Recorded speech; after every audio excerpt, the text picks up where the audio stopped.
চাঁপাইনবাবগঞ্জের গোমস্তাপুর উপজেলায় কৃষি সম্প্রসারণ অধিদপ্তরের আয়োজনে ৬,০০০ ক্ষুদ্র ও প্রান্তিক কৃষকের মাঝে বিনামূল্যে রোপা আউশ ধানের বীজ ও রাসায়নিক সার বিতরণের উদ্বোধন করা হয়েছে।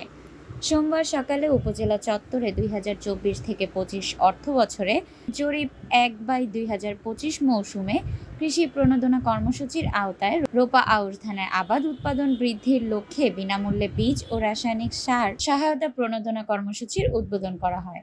উপজেলা চত্বরে কৃষকদের মাঝে সংক্ষিপ্ত আলোচনা সভায় সভাপতিত্ব করেন উপজেলা কৃষি কর্মকর্তা কৃষিবিদ তানভীর আহমেদ সরকার।